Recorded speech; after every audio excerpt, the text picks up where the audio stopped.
Hello friends, स्वागत करती हूँ मेरी कहानियाँ चैनल में। लेकर आई हूँ नीलिमा कहानी का पार्ट 9।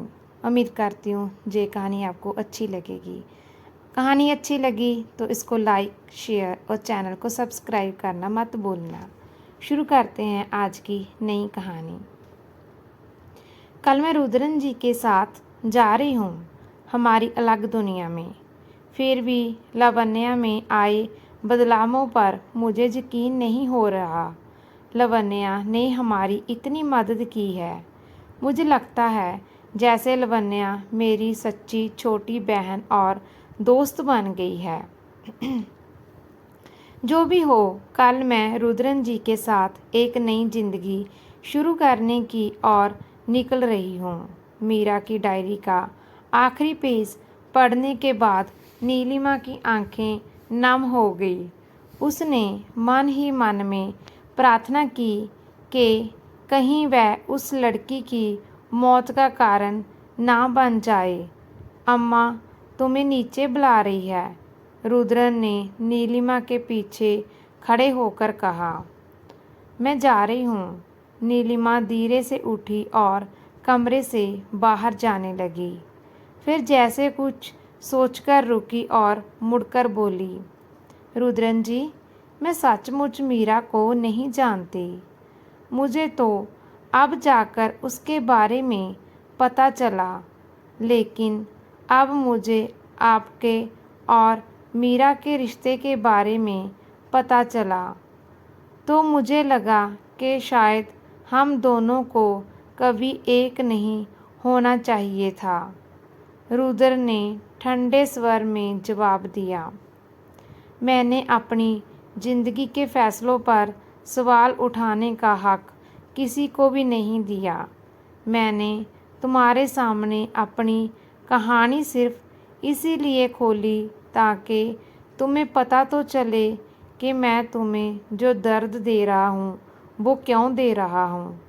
रुद्र के चेहरे पर जरा भी दया नहीं थी।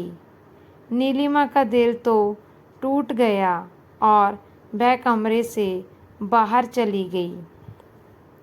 बाहर बेंच पर गौरी 2 कप चाय रखकर नीलिमा का इंतज़ार कर रही थी।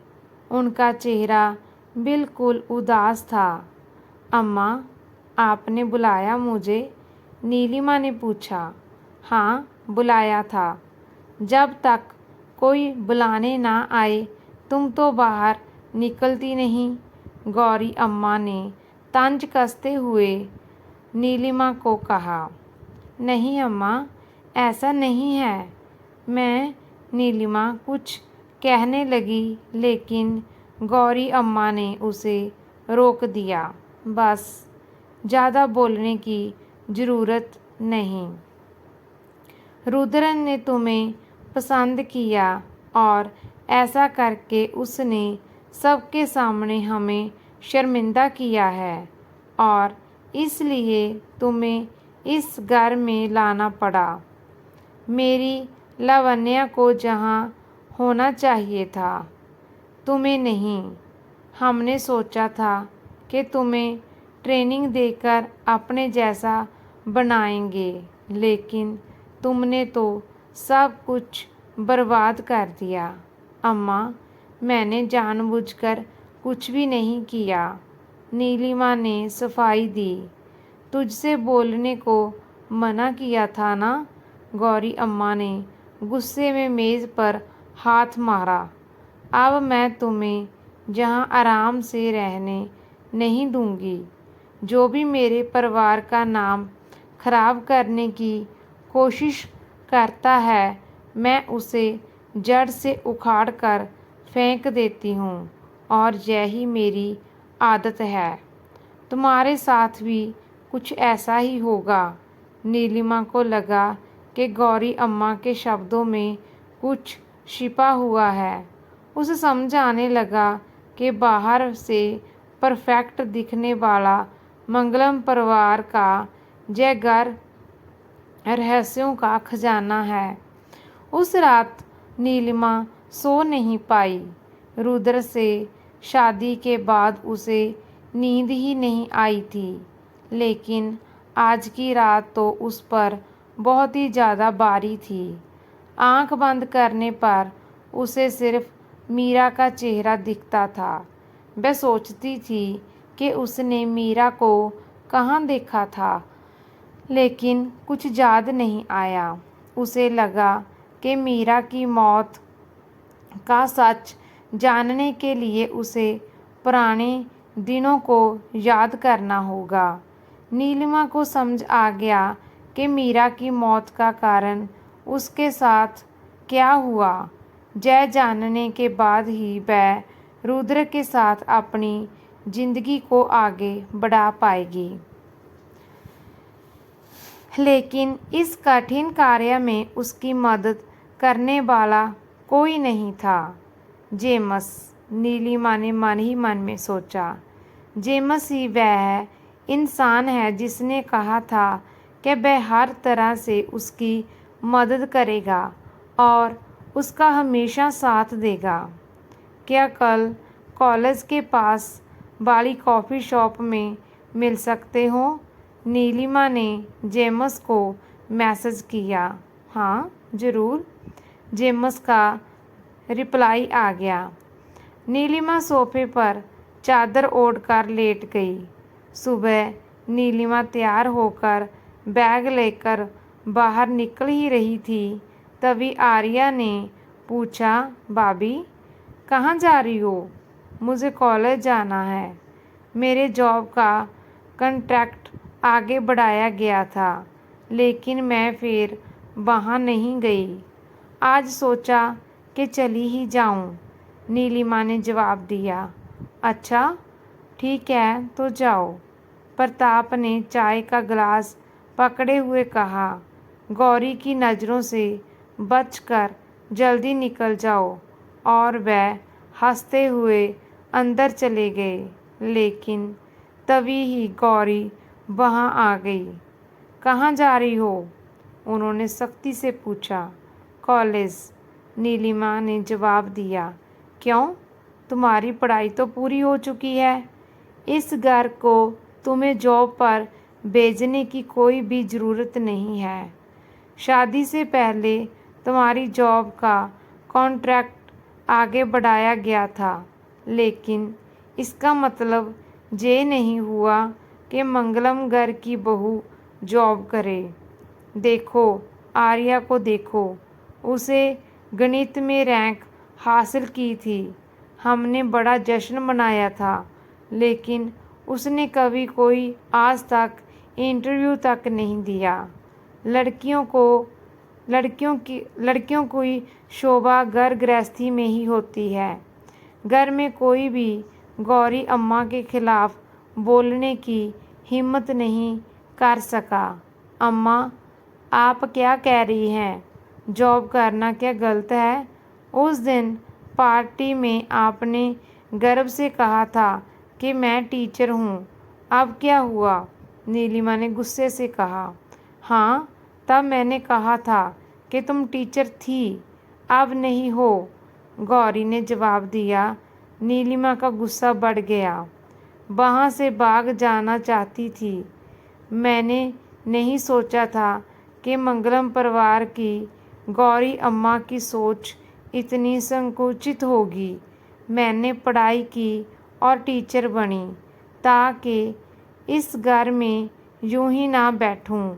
हो सकता है आपको मेरी कमाई की कोई भी ज़रूरत ना हो, लेकिन उससे मुझे जो खुशी मिलती है मैं उसे नहीं छोड़ूंगी। नीलिमा गुस्से में बाहर निकल गई। उसने ड्राइवर से कहा, भैया कॉलेज के लिए गाड़ी निकालो, जहाँ कोई तुम्हें छोड़ने नहीं जा रहा। गौरी अम्मा ड्राइवर को रोक दिया। नीलिमा गाड़ी से उतरकर गौरी अम्मा की ओर देखते हुए बोली, मैं कई जगहों पर बिना किसी के साथ गई हूँ। ऐसा करके अगर आप मुझे रोकना चाहती हो तो मेरा इरादा जाने का ही है। वह तेज़ी से बाहर निकल गई। गेट के पास एक बस आ रही थी। वह हाथ दिखाकर बस चढ़ गई। नीलिमा को चक्कर आने लगा। पल भर में वह जेम्स की बाहों में गिर पड़ी। जेम्स उसे उठाकर नज़दीकी हॉस्पिटल में ले गया। डॉक्टर, वह कैसी है? जेम्स ने पूछा। क्या नीलिमा के साथ कोई तनाव या अचानक स्ट्रेस वाली बात हुई है? डॉक्टर ने पूछा। नहीं, बस हम कुछ बातें ही कर रहे थे, तभी ऐसा हुआ, जेम्स ने डॉक्टर को जवाब दिया।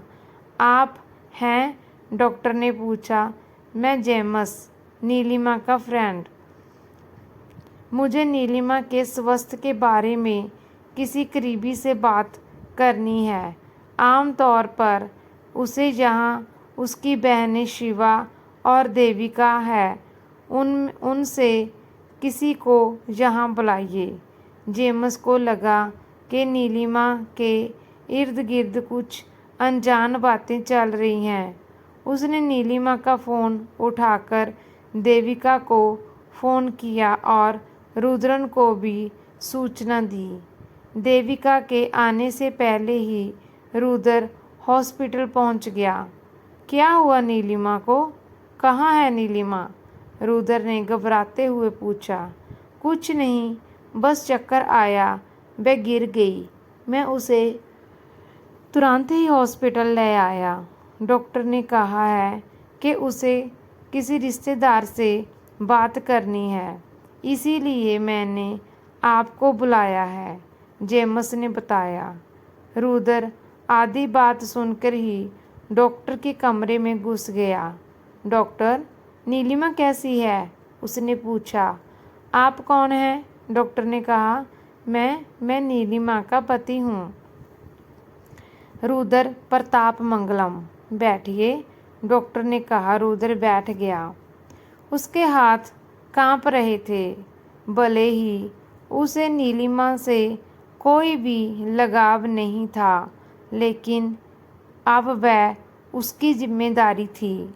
ऐसे में नीलिमा को कुछ होने का डर उसके चेहरे पर साफ साफ दिख रहा था। जब नीलिमा जहाँ आई तब उसका बीपी बहुत ही ज़्यादा था। मैंने पहले भी कहा था कि नीलिमा को खास ख्याल रखने की ज़रूरत है।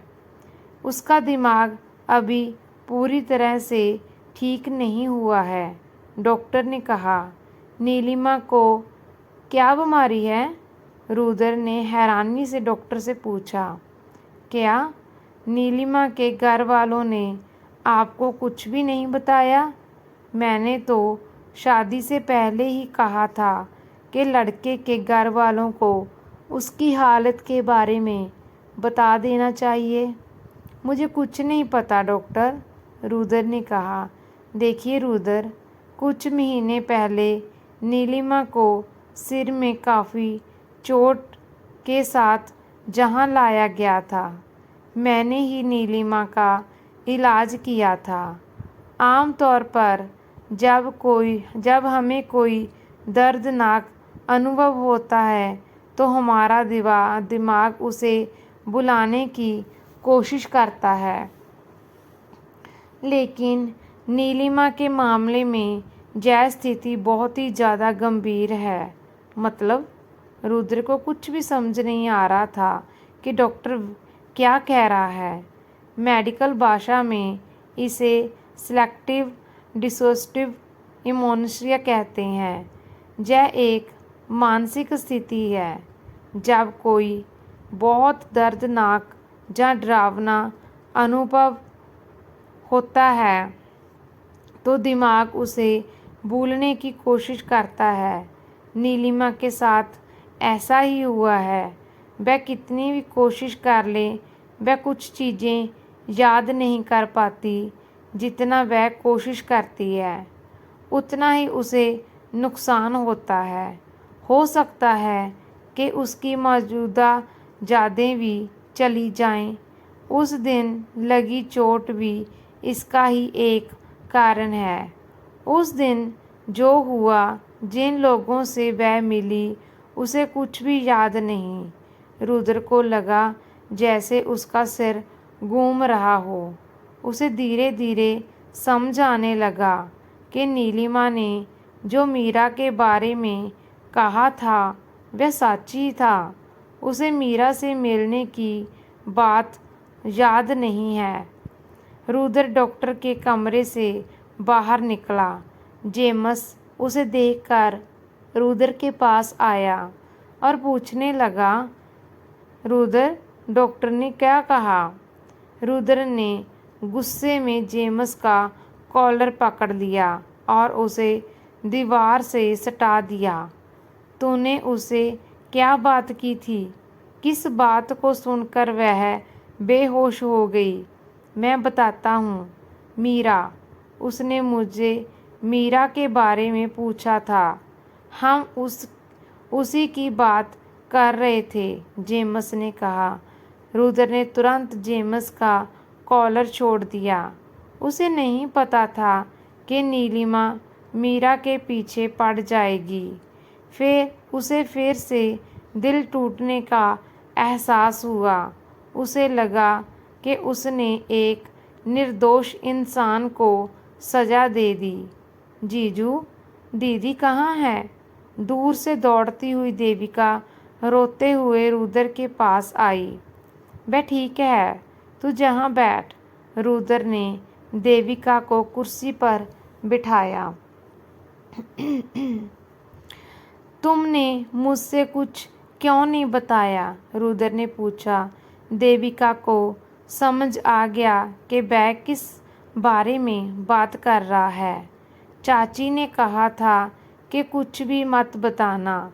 शिवा दीदी ने भी यही कहा था मुझे। मंगलम घर से रिश्ता किसी भी कीमत पर टूटना नहीं, उनकी जय जिद थी। देविका की आंखें बाहर आई। नीलिमा को जय सब पता है? रुद्र ने पूछा। कुछ कुछ उसे पता है कि सिर की चोट की वजह से कभी कभी चक्कर आ जाता है, लेकिन जय बीमारी है या उसे भूलने की बीमारी है, जय नहीं पता। अगर उसे पता होता तो वह शादी से पहले आपको ज़रूर बताती। जीजू, मेरी दीदी बहुत ही ज़्यादा बोली है, प्लीज़ उसे छोड़ मत देना। रुद्र ने देविका को गले लगा लिया। नीलिमा के रिश्तेदार कौन हैं? उसे होश आ गया है, नर्स ने बाहर आकर कहा। रुद्र देविका को लेकर कैजुअल्टी वार्ड में गया। देविका, तू इतनी हड़बड़ी में क्यों आई? नीलिमा ने उठने की कोशिश की तो रुद्र उसके पास आ गया और उसे सहारा देकर उठाया। कैसी हो? उसने हिचकिचाते हुए पूछा। ठीक हूँ, चलो घर चलते हैं, नीलिमा ने कहा। रुद्र ने सिर्फ हल्का सा हम कहा।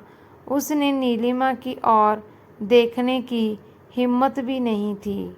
जीजू, आप जाइए, मैं दीदी को ले जाऊंगी। आपको अपने ऑफिस का भी काम होगा ना? देविका ने कहा। नहीं नहीं, मैं रुकता हूँ, बिल सेटल करके चलते हैं, रुद्र ने कहा। तभी जेम्स अंदर आ गया।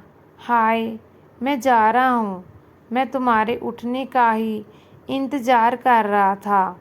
मैं बाद में मैसेज करूँगा। इतना कहकर जेम्स वहाँ से जल्दी जल्दी से चला गया। रुद्र नीलिमा और देविका को लेकर घर पहुंचा। क्या हुआ बेटा? राजश्री ने नीलिमा को देविका के सहारे चलते हुए देखकर पूछा। रुद्र ने सिर्फ इतना ही कहा कि उसे चक्कर आ गया था और वह अंदर चला गया। देविका नीलिमा को कमरे में लिटाकर वापस चली गई। कमरे में अब सिर्फ रुद्रन और नीलिमा थे। नीलिमा बिस्तर से उठकर सोफे पर लेटने लगी। रहने दो, यहीं लेट जाओ। डॉक्टर ने कहा है कि आराम करना है। रुद्र ने कहा। रुद्रन जी, बिस्तर पर मैं लेट जाऊं? नहीं नहीं, कहीं मैं सो जाऊं और आप मुझे गुस्से से नीचे धकेल दें तो? नीलिमा ने फिर उठने की कोशिश की। मैंने कहा ना, वहीं लेटो। रुद्र ने गुस्से में उसे बिस्तर पर ही लिटा दिया। एसी बंद किया और पंखा चालू करके बोला, सो जाओ। वह बाहर चला गया। इस खड़ूस को क्या हो गया? यह इतना कैसे बदल गया? नीलिमा को रुद्र का अचानक बदला हुआ व्यवहार समझ में बिल्कुल भी नहीं आ रहा था। रुद्र अपने ऑफिस रूम में चला गया। वहाँ लाइब्रेरी में एक ताले वाला ड्रॉर था। उसने उसमें से मीरा की तस्वीर निकाली।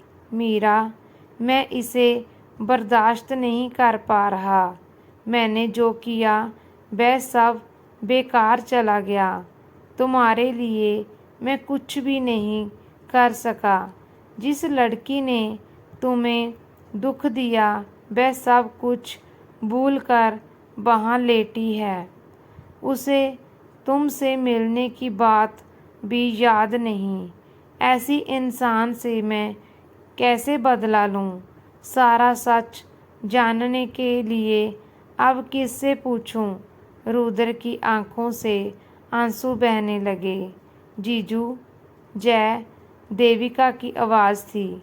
रुद्र ने आंसू पोंछे मीरा की तस्वीर ड्रॉर में रखी और मुड़कर बोला, हाँ देविका, क्या है?